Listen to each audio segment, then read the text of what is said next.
Hello guys, नमस्ते। मैं राहुल सिंह।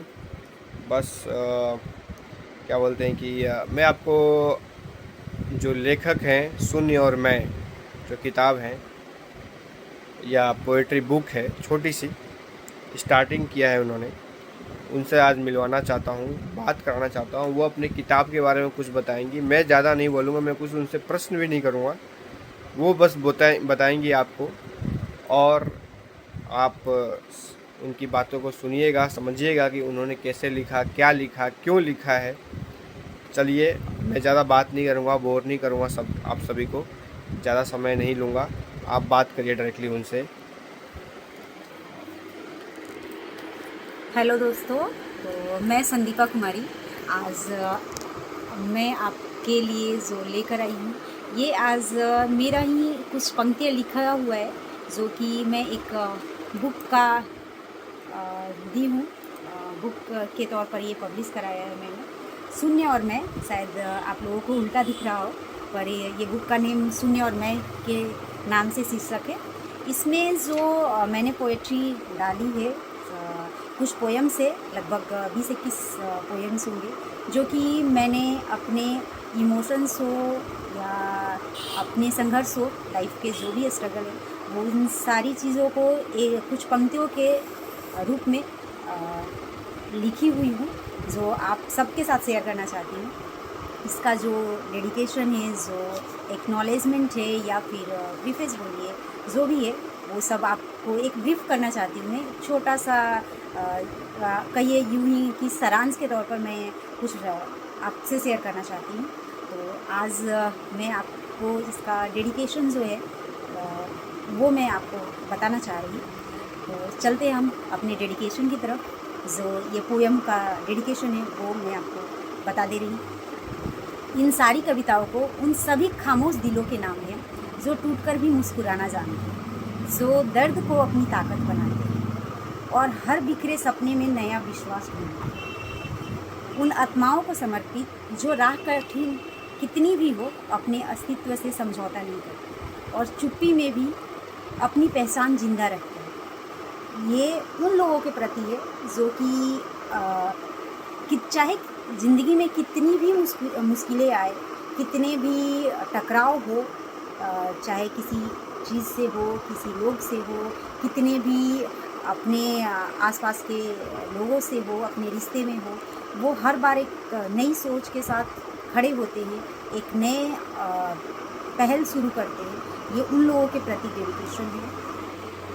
और इसका जो प्रीफेस है, वो ये है कि ये कविताएं शब्दों का मात्र संयोजन है। जो जैसा कि मैंने आपको शुरू में ही बताया कि ये मेरे इमोशंस है, न कि सिर्फ एक पोयम या शब्द है।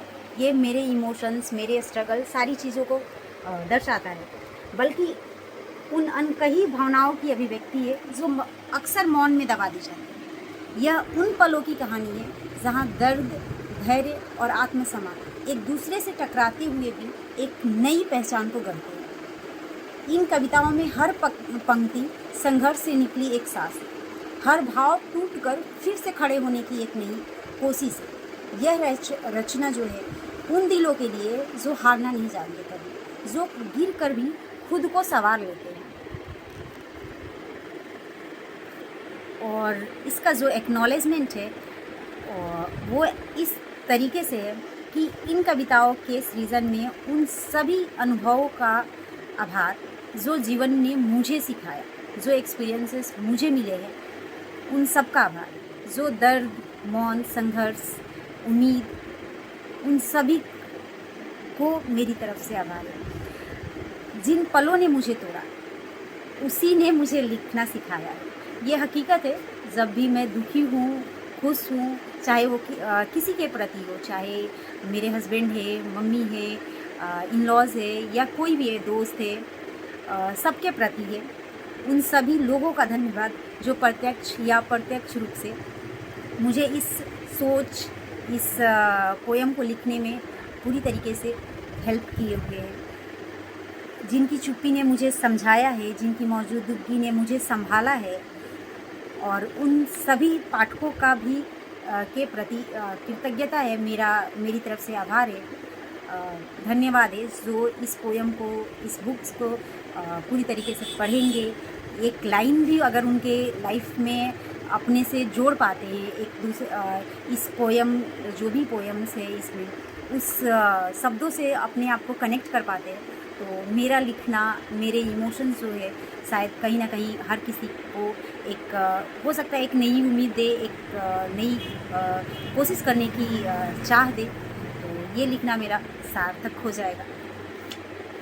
और इसमें के जो पोयम है तो बहुत सारे, पर इसमें के एक जो पसंदीदा है, जो कि स्पेसिफिक किसी खास के लिए है, वो मैं पढ़कर कुछ लाइन बताना चाहती हूँ।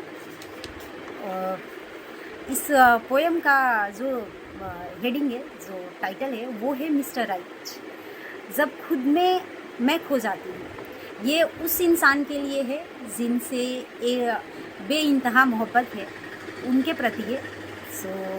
जो खुद में मैं जब खुद में मैं खो जाती हूँ तो अपने आप से मिल पाती हूँ। सवालों के तूफानों में अक्सर घिर जाती हूँ, जब धुंधले चेहरे सामने पाती हूँ। उस दिन तो होश में ही उनसे बात हो गई, सवालों के तूफानों में फिर से खो गई। इस बार सवालों के मायने बदल गए थे, क्योंकि हम खुद में नहीं उनमें खो गए थे। ये मैं बताना चाहूँगी, ये आई थिंक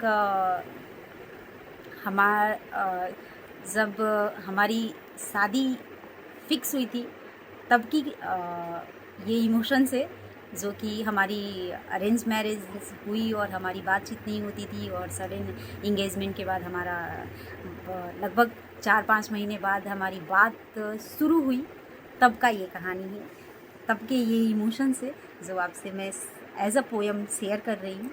तो इसके और भी लाइन्स है, उम्मीद है आप सबको अच्छे लगे। और इस पोयम को, इस बुक को आप ई बुक या बुक स्टोर पर, जो बुक लीफ का स्टोर है या फिर ई बुक है, वहाँ से आप जाकर परचेज़ कर सकते हैं, पढ़ सकते हैं। तो उम्मीद है आप सबको पसंद आएगा। Thank you guys. और मैं आपको बताना चाहता हूँ, मैं आज इनके मुझे समय मिला हो तो आज मैं इनके स्टोर में आया था। इन्होंने ये तो अपनी लेखिका है ही, अभी स्टार्ट की है। लिखना तो बहुत पहले से स्टार्ट करा है, पर प्रकाशित नहीं करते थे, कहीं लिखते नहीं थी किताब मतलब ऐसे सोचा नहीं था कभी इन्होंने, पर छोटा सा इन्होंने कोशिश किया और बुक लीफ जो पब्लिकेशन है उसके माध्यम से हमें इनको मौका मिला। देखते हैं कहाँ तक सक्सेस मिलता है, लोग कितना पढ़ते हैं। एक लोग भी अगर ख़रीदते हैं तो बहुत बड़ी हमारे लिए, मतलब और इनके लिए स्वभाव वाली बात होगी। और इनका एक स्टोर भी है, क्लोथिंग स्टोर, आप देख सकते हो कि ये लेडीज़ वियर, जेंट्स वियर और किड्स वियर भी रखती हैं। बहुत अच्छा, बहुत ही सुंदर इन्होंने खोला है, ठीक है। और मेरे को लगता है आने वाले 1-2 हफ्ते के अंदर ये आपको ऑनलाइन शॉपिंग भी इनका वेबसाइट और जल्द से जल्द रेडी होने वाला है, तो ये आपको बताएंगे, उसका अपडेट देंगी। बस मैं आपको एक तरह से गो हेड दे दिया कि हम आपको बताएंगे। ये बहुत मेहनत कर रही हैं उसके ऊपर, और एक से एक साड़ियाँ, लहंगे सब इनके पास बहुत अच्छे, बहुत अच्छे, बहुत अच्छे, बहुत बढ़िया बढ़िया। थैंक यू देखने के लिए, बाय बाय। सहयोग करिएगा, और लिंक हमने नीचे दे दिया है, एक बार देख लीजिएगा।